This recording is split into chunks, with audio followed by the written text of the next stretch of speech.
কীভাবে নিরামিষভাবে without onion garlic কীভাবে veg pulao রেসিপিটা করি সেটাই তোমাদের সঙ্গে আজকে আমি সম্পূর্ণভাবে শেয়ার করলাম। ভিডিওটা পুরোটা দেখলেই তবে জানতে পারবে।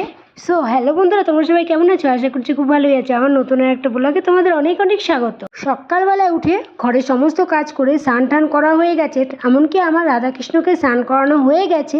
স্নান করানো হওয়ার পরে আমি এখানে এসেছি। এখানে আমাকে তাড়াতাড়ি করতে হবে, কেন কি আমার ঋতিকার স্কুল আছে, ঋতিকা স্কুলে যাবে, তাই তাড়াতাড়ি করে ঋতিকার জন্য আজকে আমি ভেজিটেবল পোলাও রেসিপি মানে ফ্রাইড রাইসও বলতে পারো, এটা বানিয়ে দিচ্ছি। আমি সবজির মধ্যে অ্যাড করছি বিনস, ক্যারেট আর মটরশুঁটি। ফুলকপি থাকলে কখনো কখনো অ্যাড করি, ক্যাপসিকাম থাকলেও অ্যাড করি। তো যাই হোক, প্রথমে আমি কড়াইতে দিয়ে দিলাম তেল, তারপর অ্যাড করলাম ঘি। তেল কিন্তু সূর্যমুখী তেল অ্যাড করেছি, আর ঘি আর তেল সমান পরিমাণে নিয়ে নিয়েছি।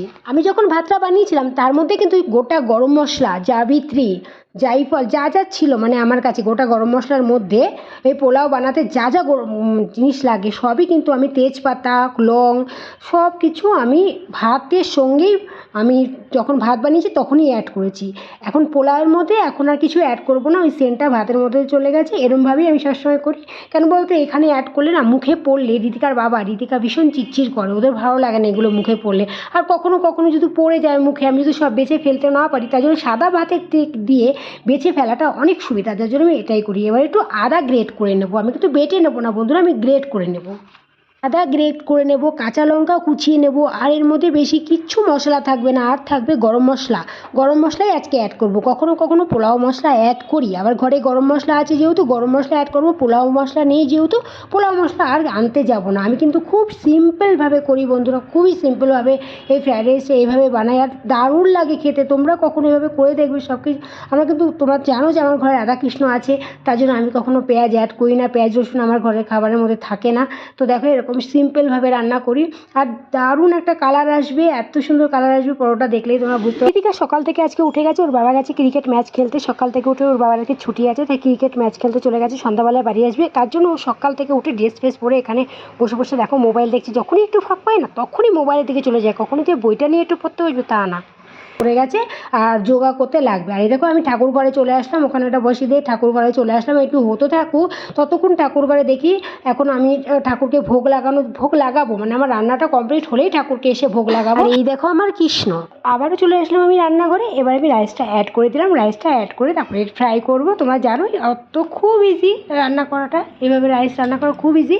আর আমি কিন্তু লাস্টে অ্যাড করবো এর মধ্যে গরম মশলা, কখনো কখনো পোলাও মশলাও অ্যাড করি, কিন্তু আজকে আমার কাছে গরম মশলা আছে, আমি গরম মশলা দিয়ে অ্যাড করে দেবো, তাতেই একদম ফাটাফাটি লাগবে খাওয়ার সময়। আর রাইসটা কিন্তু আমি ছোটো রাইস দিয়েই বানিয়েছি বন্ধুরা, কোনো লং রাইস নিইনি। যেই রাইস আমরা সবসময় ঘরে ভাত খাই সেই রাইস, ছোটো ছোটো সরু সরু রাইসের ভাত খাই আমরা, তো সেই রাইস দিয়ে আমি বানিয়ে ফেলেছি। আর লং রাইস যখন থাকে তখন লং রাইস দিয়ে বানাই। আমি লং রাইস দিয়ে বেশি বিরিয়ানিতে ইউজ করি। এই ফ্রাইড রাইস, পোলাও রাইস আমি এটা দিয়েই করি, যে ঘরে যে রাইসটা থাকে সেটা দিয়েই করি। তো দেখো বন্ধুরা, এবার আমি গরম মশলা অ্যাড করে দিলাম, ব্যাস কিছুক্ষণ ফ্রাই করে নেবো, হয়ে গেল আমার পোলাও ফ্রাইড রাইস, যেটাই বলো তোমরা সেটাই। দারুণ হয়েছিল খেতে, দারুণ একটা কালার এসেছে বন্ধুরা, দেখতে সুন্দর তো খেতেও সুন্দর। দেখতে কত সুন্দর হয়েছে দেখেছো? এরকম দেখতে সুন্দর হলে আমার ভীষণ মজা লাগে। যে জিনিস দেখতে সুন্দর না লাগে না, সেই জিনিস খেতেও আমার কাছে ভালো লাগে না। তো তোমরা দেখতেই পারছো কত সুন্দর হয়েছে। অরেঞ্জ কালার মানে ক্যারেটটা তো সবসময় পাওয়া যায়। এই যে অরেঞ্জ কালারটা, ডিপ অরেঞ্জ কালারের একটা লম্বা লম্বা ক্যারেট, এটা হচ্ছে দেশি ক্যারেট, আর শীতকালেই পাওয়া যায়। সেই ক্যারেটটা দিয়ে বানিয়েছে, সেই ক্যারেটটাই শীতকাল যখন আসবে বন্ধুরা আমরা ওই ক্যারেটটাই কিনি। আমার ফ্রাইড রাইসটা সম্পূর্ণভাবে রেডি হয়ে গেছে। এবার ঋতিকা স্কুলে যাবে, ঋতিকার স্কুলের টিফিন বক্সটা ভরে দেবো। সকাল থেকে ঋতিকা বলছিল আমাকে যে মা আমার পেটে ব্যথা করছে, ও স্কুলে না যাওয়ার জন্য বায়না কখনোই করে না, তাই জন্য আমি বললাম না থাক আজকে তুই যাস না। তারপরে রেডি হয়ে গেছিলাম, কিন্তু তবুও ওকে নিয়ে যেতে পারলাম না। ও বলছে মা আমার পেটে ব্যথা করছে, তা পেটে ব্যথা করছে এই অবস্থা আমি ওকে স্কুলে পাঠাতে পারি না, কারণ স্কুলে গিয়ে যদি আরও বেশি পেটে ব্যথা হয়। ওকে আমি সব সময় বলি ঋতিকা তুই চিপস খাস না, ঋতিকা তুই চকলেট এ সমস্ত খাস না, কিন্তু কোনো কথা শোনে না বন্ধুরা। ও চিপস খাবে, চকলেট খাবে, ম্যাগি খাবে, যত রকম ফাস্টফুড ও খাবে।